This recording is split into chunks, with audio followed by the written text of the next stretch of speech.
The House Transportation, Mobility, and Infrastructure Committee will come to order. Would the clerk please take attendance? Chair Shannon. Present. Representatives McDonald. Here. Coleman. Here. Conlon. Here. Farhat. Here. Fitzgerald. Here. Hoskins. Here. Miller. Here. Altman. Here. Roth. Here. Ruck. Present. Kuntz. Here. St. Germain. Here. Mr. Chair, you have 13 members present. You do have a quorum. Thank you, Madam Clerk. I need a motion to adopt the minutes from last meeting on October 10th. Representative Miller makes that motion. Seeing no opposition, the minutes are adopted. Today on the agenda, we'll be voting on House Bill 5103, 5056, 5058, and then taking testimony on House Bill 4716. To get things started, we'll be taking the votes. First is House Bill 5103. The chair recognizes Vice Chair Altman. Mr. Chair, I wish to make a motion to withdraw my amendment from the bill. Thank you, sorry about that. Without objection, so ordered. Do need to read in a card. So Trevor Van Dyke, Deputy General Counsel for the Michigan Supreme Court, supports the bill, does not wish to speak. So I need a motion to report House Bill 5103 with recommendation. Representative Fitzgerald makes that motion. Would the clerk please take a roll call vote? On the motion to report, Chair Shannon. Yes. Representatives McDonald. Yes. Coleman. Yes. Conlon. Yes. Farhat. Yes. Fitzgerald. Yes. Hoskins. Yes. Miller. Yes. Altman. Pass. Roth. Pass. Ruck. Pass. Kuntz. Pass. St. Germain. Pass. Mr. Chair, you have 8 yeas, 0 nays, 5 pass. House Bill 5103 is reported with recommendation. House Bill 5103 is reported with recommendation. Next up, we have House Bill 5056. Do we have any cards on that one?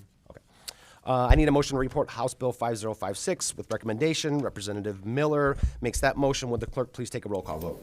On the motion to report, Chair Shannon. Yes. Representatives McDonald. Yes. Coleman. Yes. Conlon. Yes. Farhat. Yes. Fitzgerald. Yes. Hoskins. Yes. Miller. Yes. Altman. We got in 5056. Yes. Yeah. Yes. Roth. Yes. Ruck. Yay. Kuntz. Yes. St. Germain. Yeah. Mr. Chair, you have 13 yeas, 0 nays, 0 pass. House Bill 5056 is reported with recommendation. House Bill 5056 is reported with recommendation. Next up is House Bill 5058. Any cards on that one? Okay. I need a motion to report House Bill 5058 with recommendation. Representative Roth makes that motion. Would the clerk please take a roll call vote? On the motion to report, Chair Shannon. Yes. Representatives McDonald. Yes. Coleman. Yes. Conlon. Yes. Farhat. Yes. Fitzgerald. Yes. Hoskins. Yes. Miller. Yes. Altman. Yes. Roth. Yes. Ruck. Yes. Kuntz. Yes. St. Germain. Yeah. Mr. Chair, you have 13 yeas, 0 nays, 0 pass. House Bill 5058 is reported with recommendation. House Bill 5058 is reported with recommendation. Up next, we have Representative Begole and Chief Matt Bade of the Genesee Metro Police Authority here discussing House Bill 4716. Gentlemen, the floor is yours.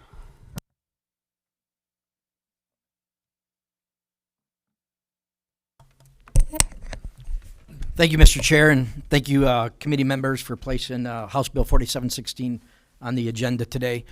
If I could just briefly describe what this process is. If an insurance company has a vehicle that was in an accident, if it's so badly damaged that it's not deemed repairable because the cost of the repair outweighs the cost of the vehicle, they can either issue a salvage title or a I can't think of the other name of it, but we're primarily on the salvage title. The police have to inspect that vehicle before it's placed back on the road, just to make sure that it's safe, it's put together right, and this is a service that's provided to the public. It's not mandatory. It takes a lot of hours to perform. Not a lot of police departments do it, or sheriff's office, really, when you compare how many we have.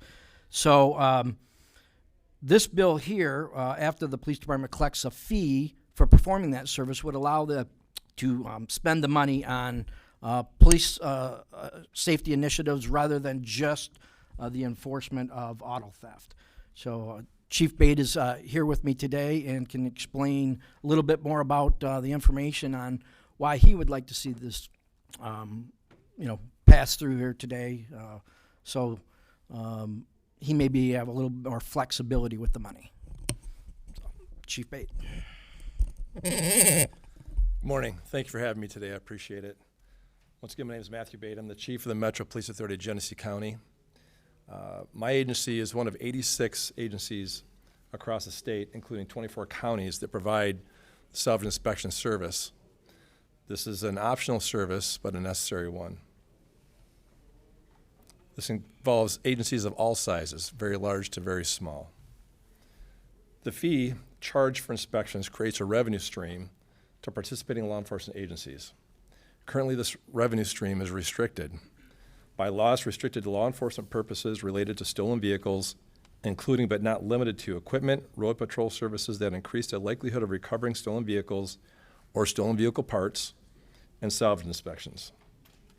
While a large agency with a dedicated auto theft unit may be able to utilize this revenue within the restrictions, the overwhelming majority of agencies are small to medium size and are unable to use the money that's generated for the specific purpose of auto theft prevention. At the same time, agencies are struggling with rising costs, which force difficult choices about training, equipment, and personnel. Unrestricting the revenue from salvage inspections would allow agencies to utilize those monies for training equipment, road patrol, as well as purposes related to stolen vehicles and vehicle parts. Such an action by the legislature would be highly beneficial, as it would allow more efficient use of this revenue.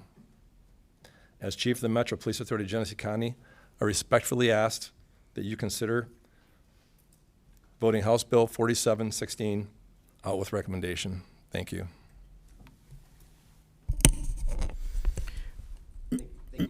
Mr. Chair, if I could Yes, Rep. just add that this is a reintroduction of House Bill 5665, which was voted out of the Judiciary Committee last fall, and this is supported by a number of agencies. And I'll read in a card right now. So Matt Saxton from the Michigan Sheriff's Association does not wish to speak, but does support the bill.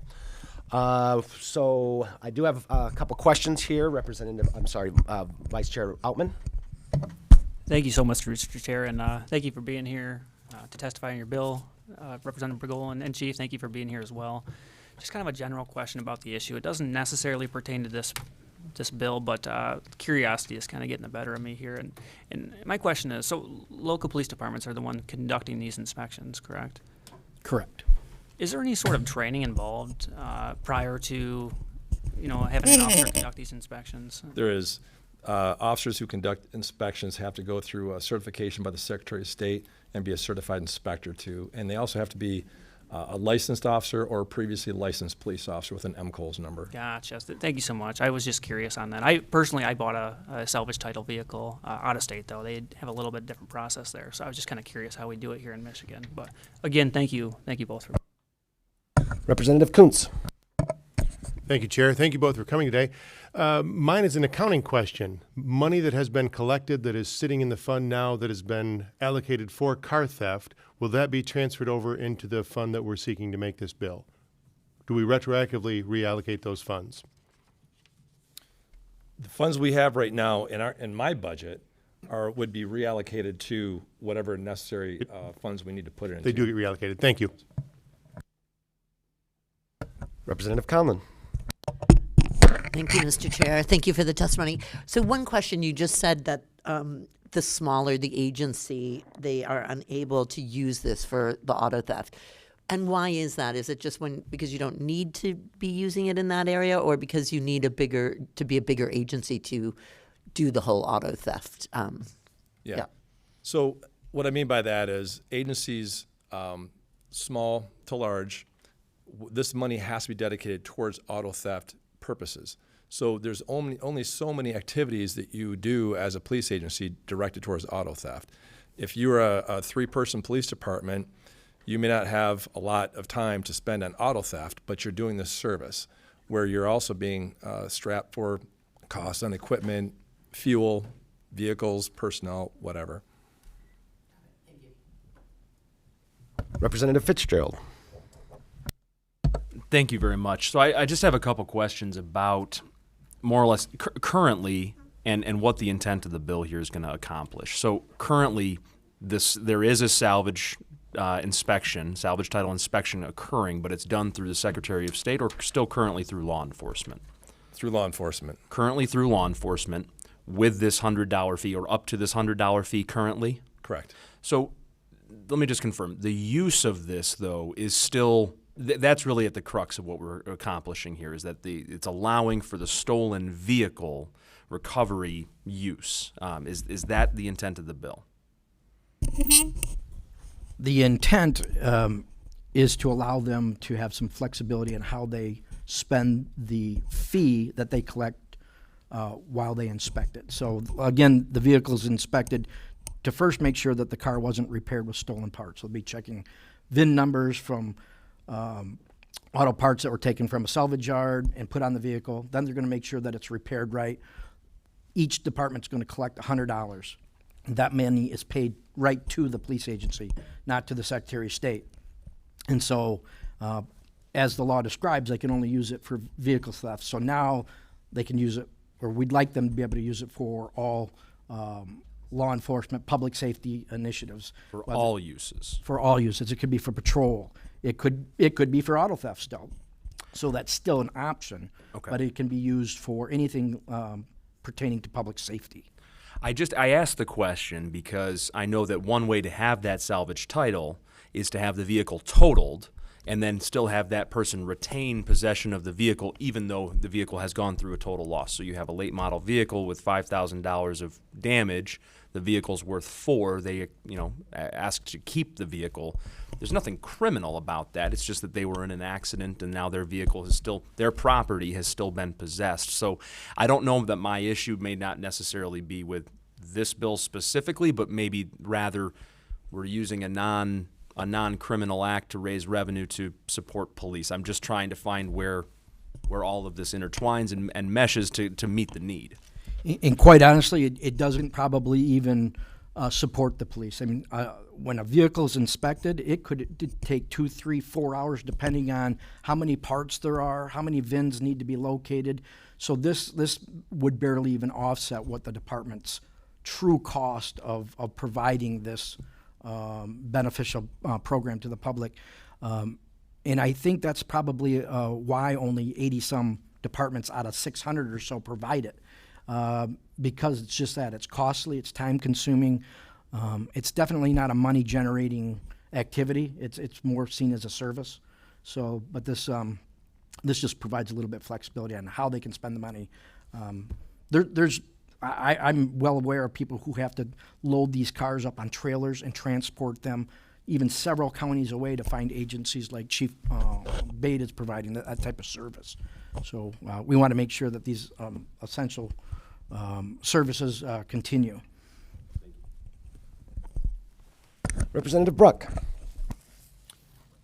Thank you, Rep. Goyle, and thank you, Chief, for being here.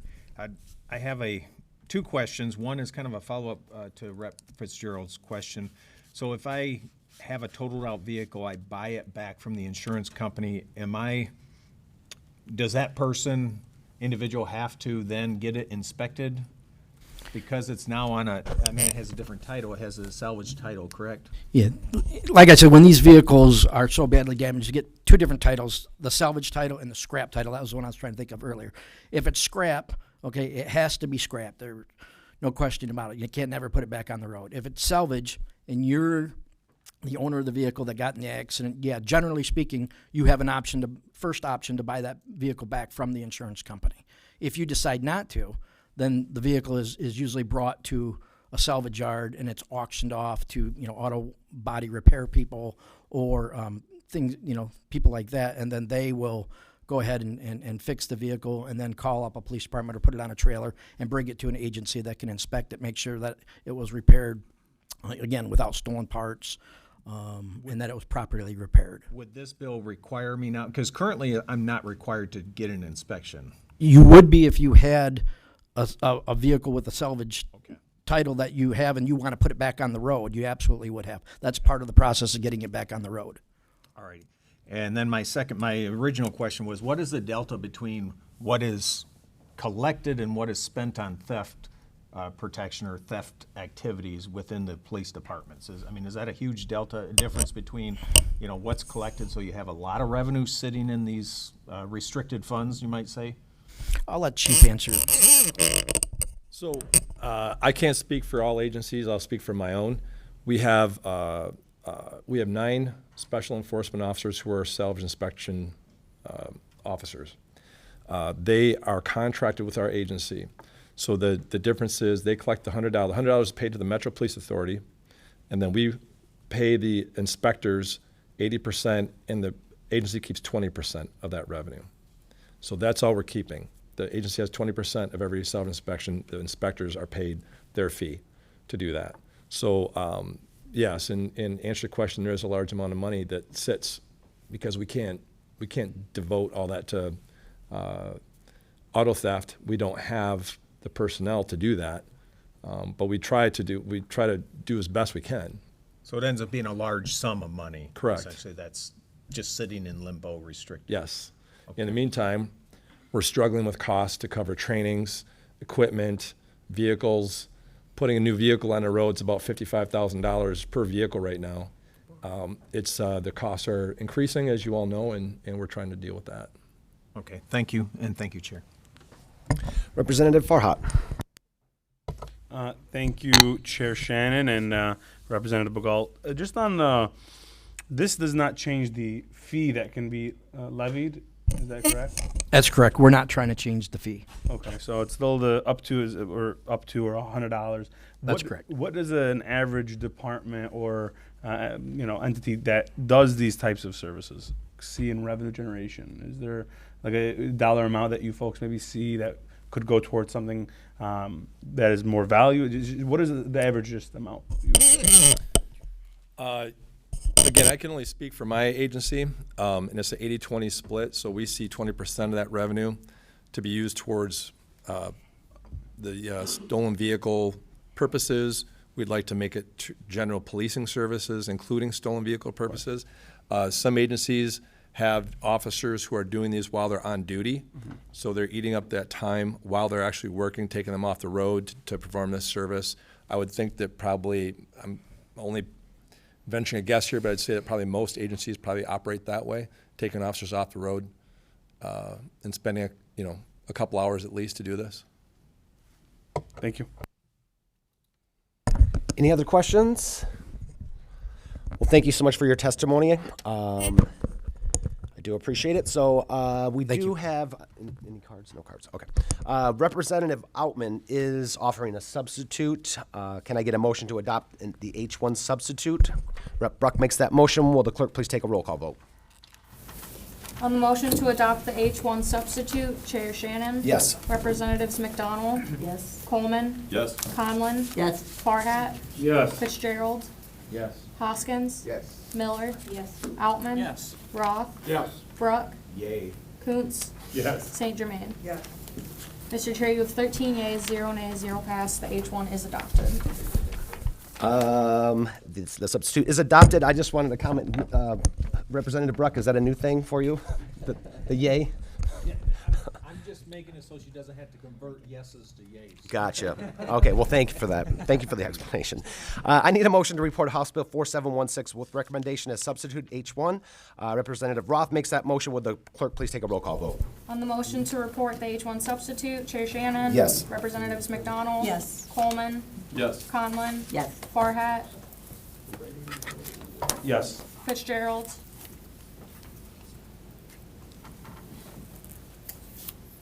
Yes.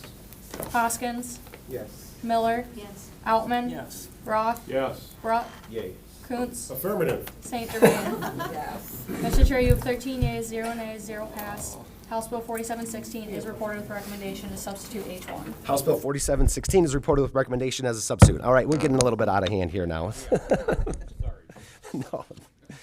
Okay, to close out the committee's business today, we need to refer House Bill 5149 to the House Committee on Families, Children, and Seniors. Representative St. Germain makes that motion. Would the clerk please take a roll call vote?